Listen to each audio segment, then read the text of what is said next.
Welcome back to our channel, ladies and gentlemen. A few days ago, the Member of Parliament of Kasipul constituency, Honorable Ongondo, was gunned down in Nairobi in broad daylight. That gunman alighted from a motorbike, despite the fact that that is a place where people were gathered, in a roundabout, and gunned down that Member of Parliament. Now, what shocked the members of Parliament is that instead of the public sympathizing and empathizing with the honorable member who was gunned down, majority of Kenyans were very happy. And they thronged social media celebrating. In fact, the sentiments and comments that went viral were like, that gunman should have maybe gone to parliament when there is a session and killed all the parliamentarians. And I've seen some members of parliament, trying to condemn this.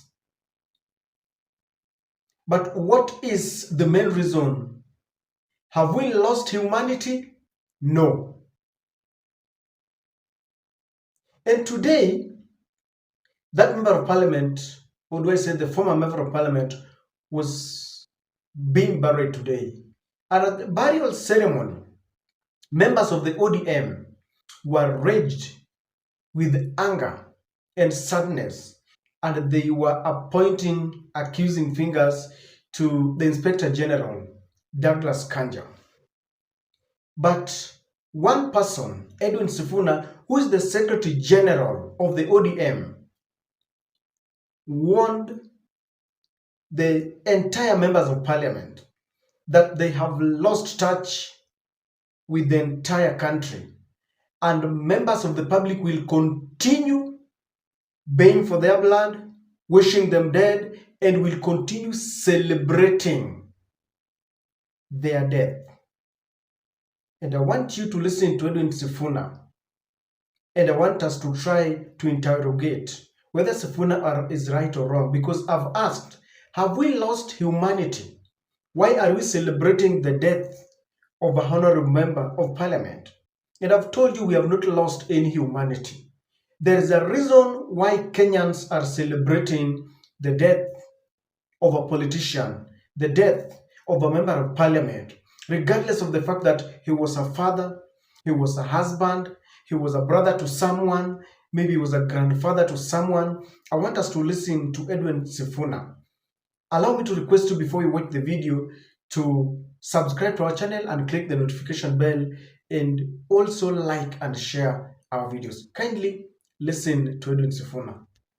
Tumezungumzia hapa mambo ya usalama. Wacha niongee kama katibu mkuu wa chama cha ODM. Tumepigwa na butwaa sana sisi wana ODM kwa habari ambazo zimempata ndugu yetu wa Kasipul, Mheshimiwa Ongondo. Nairobi and the entire country has become so unsafe ya kwamba mbunge anaweza kupigwa risasi kwa barabara tu. Ngong Road sio mahali ati kuna kichaka, hapana.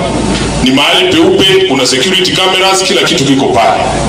Inawezekanaje mtu apige mtu risasi pale, arudi apande boda na aende? Hakuna mtu anasemekana amemuona, jamii.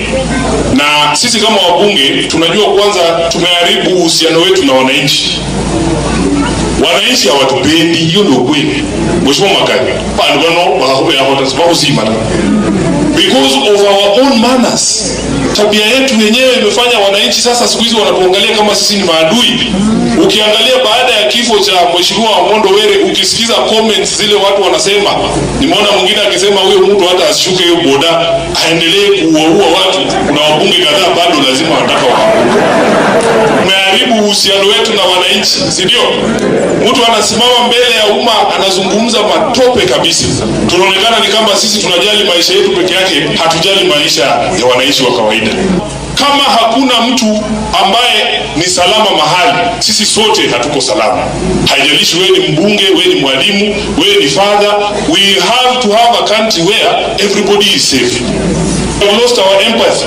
You listen to a member of parliament anasema people die every day, ni kawaida, we will move on. Those are the people giving the National Assembly and the Senate a bad name, and are giving the relationship, making the relationship between the wananchi and the people and the leaders very bad. So mimi nataka niseme pole kwa chama kizima cha ODM, kwa ndugu zetu wa Kasipul kwa kumpoteza mbunge wao. I am telling you, this thing can happen to anyone, any one of us, because we are not safe in this country, and the government must do what it needs to do to make sure that we are all safe. Ukizoea kulisha mamba watoto wa wengine, wakati watoto wa wengine wataisha, hiyo mamba itakula watoto wao. Sasa namuona Senator Cheruiyot ndiye ameamuka, hadi sasa anasema wanasomea IG, kama amekaa hapo Inspector General of Police wanamsomea kwa sababu imefika kwao. Lakini sisi tunasema kama hakuna mtu ambaye ni salama mahali, sisi sote hatuko salama. Haijalishi wewe ni mbunge, wewe ni mwalimu, wewe ni father, we have to have a country where everybody is safe. That is why many Kenyans fall in love or have fallen in love with Edwin Sifuna. Because many politicians have, buried their heads in the sand like the proverbial ostrich. These are the ODM members who are empathizing and sympathizing with the late Ongondo and the family. But the question that people are asking, are we in an animal farm, by George Orwell, if you read it, Shamba la Wanyama, where all animals are equal, but some are equal than others? Listen to them. And as you listen to them, I want you to ask yourself one question. Gen Zs were killed. Did they sympathize with them? There were people who were killed during the protest. There's a new protest where they were saying that Ruto had rid Raila of his victory and people went to the streets. What was the level of sympathy? And was it sympathy with action or not? Because they are already working with the man they accused of killing them. So listen to their sentiments and ask yourself that very question. I can tell you that IG or police, you're not going to rest. We are not going to rest. No, and we don't want cover-ups. We don't want stories. We don't want cover-ups. We want to know the truth. Number one truth, what did you do about all the reports that were made? That's number one. Number two, who killed Were and why and for what? That we want to know. And not in a far future, in the near future. And I can tell you, we have said we are working together, but we did not sign up to assassination of our members. We did not sign up to assassination of our members. That we did not sign up to. So if somebody else killed Were, tell us who. Tell us. We will not sleep paka tujue na tueleze watu ya Kasipul ni nani ameua Ngondo Were. Nimesikia uchungu kwa sababu mambo imefanyikia Ngondo Were inaweza fanyikia mbunge yoyote. Usifikiri hiyo ni unatembea na tumbo kubwa na kifua mbele hapa ndani ya town. You can be Ngondo Were anytime. This must be brought. People who killed Ngondo Were must be brought to justice. If we are a country that has constitution, kama sisi ni nchi ambayo iko na katiba na sheria, lazima wale watu wameua Ngondo Were lazima waletwe kwa kizimbani.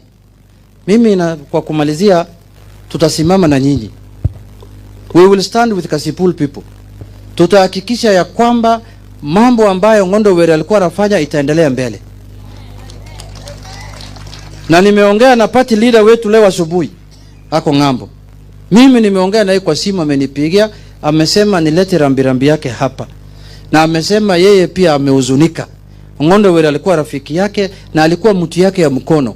Na atakuwa na sisi siku ya Friday hapa kusindikiza mjumbe wetu. Lakini yeye pia anasema lazima justice must be done. He wants to know us and what was the motive behind the killing of the member of. Na mtu asiseme tunatetea ati kwa sababu mwanasiasa amekufa. Hata wale wa raia wamekufa. We want to know why they were killed. But we want to know also why this man, who was representing people, loved by the people, and who had the mandate of the people, why he was killed. Why? That question must be answered. Anyway, tutawachia hapo, tutapambana na tutahakikisha ya kwamba justice is done to the people of Kasipul and to the family of Mheshimiwa Ongondo Were, rafiki yangu ambaye alikuwa napenda sana. Asanteni sana, Mungu awabariki. Gentlemen, in this video, I want to give you just 4 reasons why Kenyans are mad with our parliamentarians, why Kenyans could be seen as a people who have lost humanity, that they are now heartless, they behave like a beast. Number 1, recently there was a BBC production that exposed the heartless killing of Gen Zs by the police, and they even implicated our very own military. And when that report came out, some members of parliament had the guts trying to shield the government. And I remember John Kerry was telling us that, you know, the videos that we were given were not true. There's another member of parliament who was saying that those who lost their lives, we should move on because people are killed everywhere and people move on. I mean, he was saying that, and Kenyans were listening at a time when, you know, BBC had resuscitated this, something that people wanted to forget because of the heinous crimes that were committed by the police. So when a member of parliament decides to shield a government in light of facts that cannot be, opposed, cannot be challenged, members of the public got tired, and they're now treating all the members of parliament as one team. Because the reason why Gen Zs were killed was because of these very same members of parliament who decided after public participation that was a mere formality, when Kenyans told them, we don't want this finance bill, that is Finance Bill 2024, and they passed it with a lot of arrogance and pride, and they were telling Kenyans, somebody like Kimani Chungwa, the majority leader, was saying, mimi naogopa Mungu, mradi na ujimoto peke yake, that he only fears, or he is only scared, he only fears God, lightning and thunder, and then hot porridge. That's what he was telling us. And they were saying, we have no regret having passed this bill. So all the accusing fingers are directed to them, because had they used their wisdom or common sense, they would have not passed that finance bill. They would have told William Ruto, please, can we edit this and see what to do? So anytime they talk ill about the deaths of the Gen Zs and they're trying to protect the government, then Kenyans understand that people died because of them. They've been elected to represent the people, not the executive arm of the government. And that is why Kenyans are mad when a member of parliament dies. They feel, good riddance. That's what they feel. Number 2, members of parliament only show empathy when one of them dies. In fact, they were really scared. They now understand that they are not safe anymore.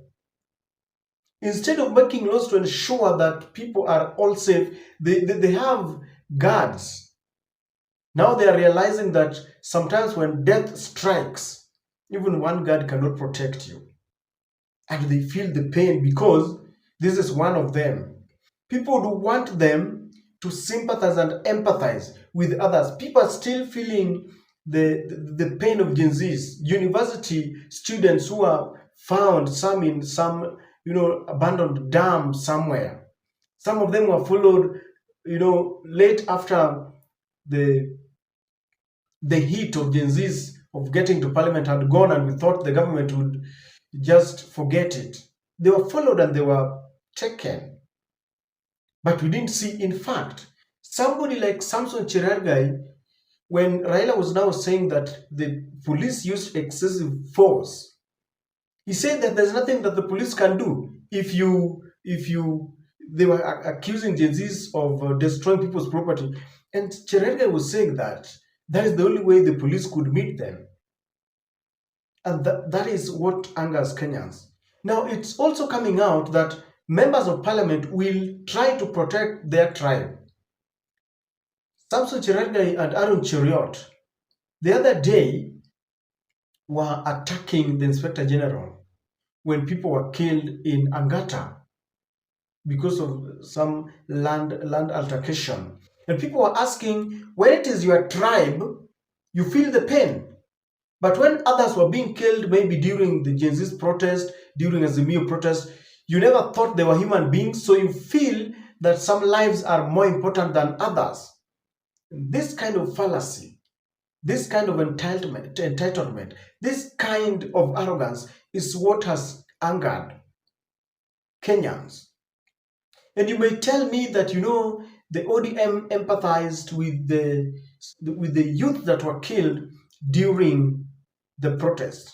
But the question is, who are they accusing of having murdered their people? It was William Samoei Ruto. At what point did it change? Did things change that they sanitized William Ruto and they started working with him? They called Ruto a murderer. So now Kenyans are saying, the ODM party, you joined the murderer yourself. You told us he killed your people. He was the commander-in-chief of all the armed forces, and you joined them. What did you expect?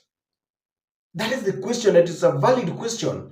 Do you now want us to sympathize with you when you yourself, at the height of tension, when Gen Zs wanted to bring order and sanity to the country, you decided to join a government that you yourself described as rogue government, and you joined them. So the question is, how do you expect this government to behave when one of your own has been killed? Now you are accusing the Inspector General, yet you joined them. Because I remember during Japhet Koome, they even did a letter to ICC, The Hague. Then, I mean, even if that case would be called today, they will be asked, what changed? How did you join the government? So people are really mad. Let me tell you something. You know, you see all that drama that you saw in Kasipul, it will end there. That is the nature of politicians. They will make noise. They will even call for international interrogation. They will even say, we want Scotland Yard to hold the CIA. They will even call for FBI. You know what they were doing was managing the psychology of the people. You can take this to the bank. You've heard them say they will not rest. And we will come to revisit this. Let us give these parliamentarians 3 weeks from now, or just 1 month from now, and tell me whether anyone will be talking about justice for Ongondo. The only reason why they might try to revisit it is because they fear that they can also meet the same death. But things that are said during funerals I've never taken them seriously. In fact, from politicians, because they know these are the questions that people are asking. So they acted angrily. They wanted to show us that they are so pained by this death. It could be painful to them. This was their colleague. But apart from the statements that they have made, strong statements, nothing at all. They will not follow it with anything.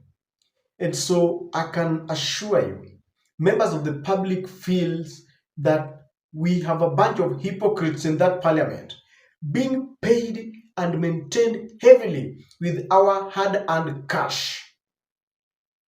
They have forgotten their 3 responsibilities. Representation. They no longer represent us, they represent themselves.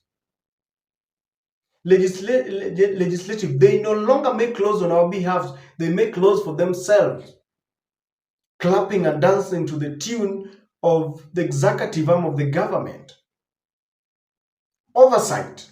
They're supposed to check the government, the national government, or the executive arm of the government. Instead, what do? They listen to the instructions. When the head of the executive says, pass this bill, they pass without question. The public understands what happened. They get into coalitions, they appoint their own people to work there, they forget about the people who died. Let me ask you, they want justice for Ongondo, and there's no problem with that.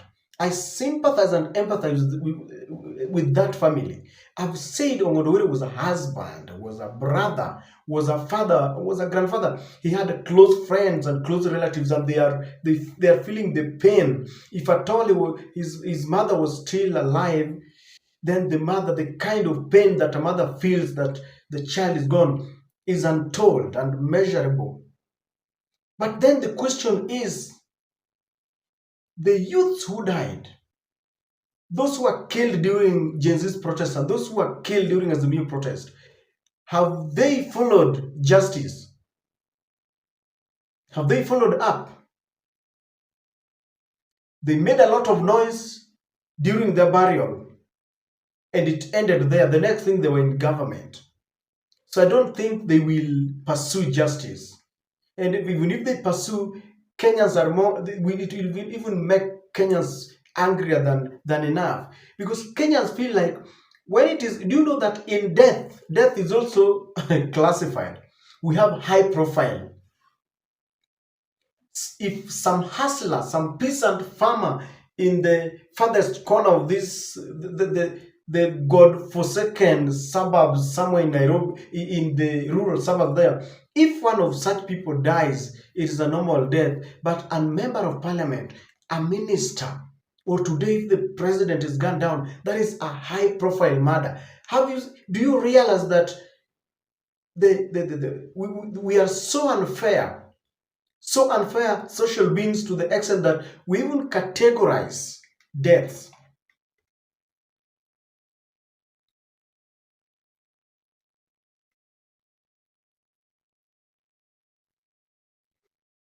And this is why I'm telling you that we have not lost humanity. It is the members of parliament that anger us.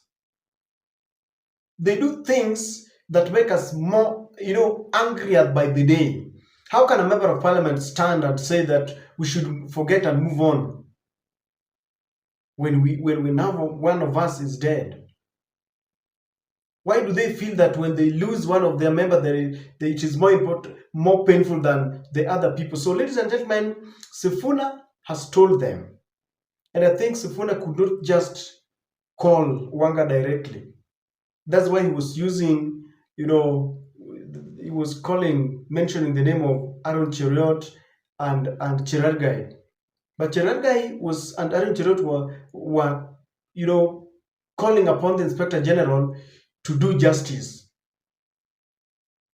to expedite investigation and bring the perpetrators to book. But now the same thing is what Wanga is saying. And they know very well that they are in this broad-based government. There's nothing that will happen. You cannot dine with the hyena, and then when it consumes your children, you come out and cry. And I understand that if we have to dispense justice, let us not practice selective justice. All lives matter. And I want our parliamentarians to understand that we are equal before God. And number two, we are equal before the law. So if we think that we can empathize so much with some people more than others, yes, it is an animal farm. And that is why Kenyans shamefully celebrated the death, something that we should not even do, but they force us to do it. I don't know what you think. Do you agree with Edwin Sifuna? That's my take.